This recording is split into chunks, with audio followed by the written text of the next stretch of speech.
20,000 people die of cancer every day. This translates to 8 million deaths every year, 500,000 of which are Americans. At the beginning of the last century, 1 person out of 20 would get cancer. In the 1940s, it was 1 out of every 16 people. In the 1970s, 1 person out of 10. Today, 1 person out of 3 gets cancer in the course of their life. Over 1 million Americans are diagnosed with a new cancer every year. All these people suddenly plunge into a dark tunnel that will dramatically change their life for many years to come. Faced with an apparently endless chain of medical tests, examinations, second opinions, medications, new tests, surgical operations, support therapies, and follow-up checks, they find themselves at the complete mercy of the disease. While in that tunnel, each patient feeds an immense medical apparatus that employs hundreds of thousands of people and generates millions and millions of dollars for the medical and pharmaceutical industries. From research laboratories to medical schools, from prevention clinics to worldwide drug sales. Today, the cancer medical apparatus is so large and expensive that it needs its patients in order to survive, just as much as the patients need the apparatus. Cancer is a big business, one of the biggest businesses. The typical cancer patient spends at least $50,000 to treat his or her disease. With 1 million new American cancer patients every year, that translates to $50 billion annually spent on cancer treatment in the United States. New medical treatments emerged that were potentially very profitable. The AMA joined with strong financial forces to transform medicine into an industry. The fortunes of Carnegie, Morgan, and Rockefeller financed surgery, radiation, and synthetic drugs. They were to become the economic foundations of the new medical economy. The takeover of the medical industry was accomplished by the takeover of the medical schools. Well, the people that we're talking about, Rockefeller and Carnegie in particular, came to the picture and said, we will put up money. They offered tremendous amounts of money to the schools that would agree to cooperate with them.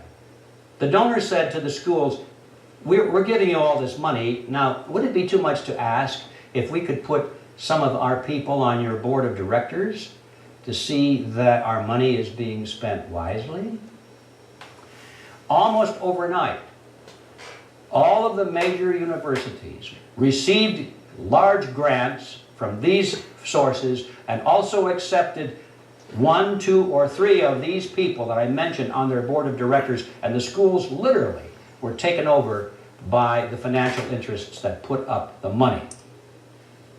Now, what happened as a result of that is that the schools did receive an infusion of money. They were able to build new buildings. They were able to add expensive equipment to their laboratories. They were able to hire top-notch teachers.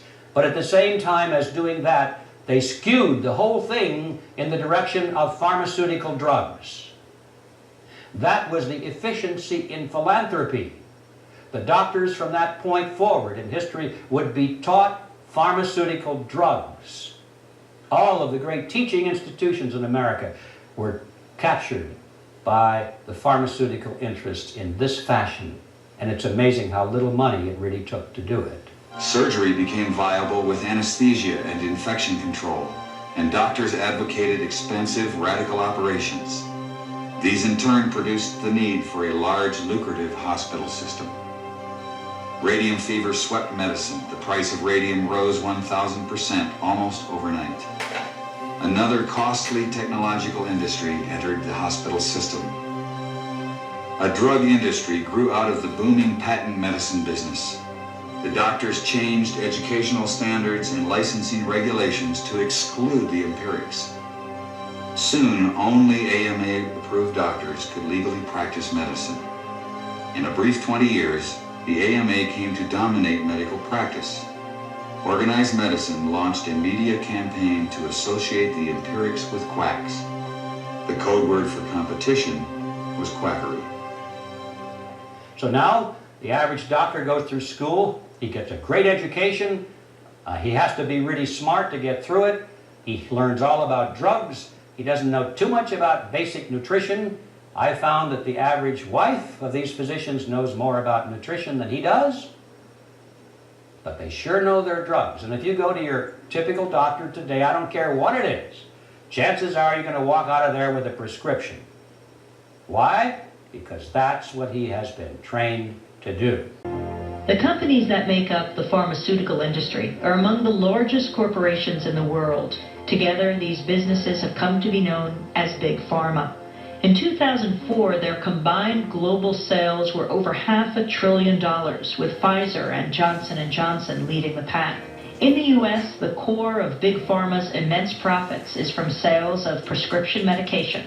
And since these drugs can only be prescribed by medical professionals, most of the industry's promotional and marketing activities are directed at doctors, pharmacists, and other healthcare providers. This starts out at the first day of medical school, and in many medical schools, even the incoming students that are 2 years away from seeing a patient will start to get gifts from the pharmaceutical industry.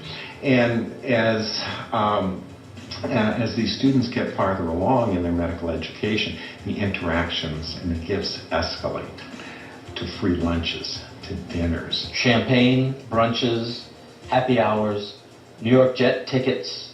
No matter where you spend the money, you make money. And my boss always told me, don't worry about it. There'll always be more funding. Spend what you can. In fact, if I give you $100,000 to spend, Gene, I want you to spend $200,000. Before 1980, most clinical research was funded by the National Institutes of Health. During the 90s, most of that research got pulled out of universities and was brought to for-profit research organizations. The problem is that gave virtual complete control over the research to the drug companies. They could design the studies. They have control of the data, so that many of the authors of the most important articles published in our best journals aren't even allowed to see their own data. They don't get free access to their own data, and they have control over publication. To sum it all up, the pharmaceutical industry first gained control of the teaching system. Then it gave the AMA the power to exclude all other doctors from practicing. Then it took over the entire drug testing process, while heavily influencing the medical publications that review those drugs. And finally, Big Pharma extended its control over the federal entity that is supposed to verify those drugs' safety and efficacy. At the opposite end are the sick citizens, and in the middle are the doctors who must cure them based on information they can only get from the pharmaceutical industry, which can no longer be verified. Chemotherapy drugs are in fact among the most expensive of all. A 1-month supply of erlotinib, a chemotherapy drug produced by Roche, costs $2,300. The same supply of sorafenib, Bayer's chemotherapy drug, costs $5,500. The monthly supply of sunitinib, a chemotherapy drug produced by Pfizer, cost almost $7,000.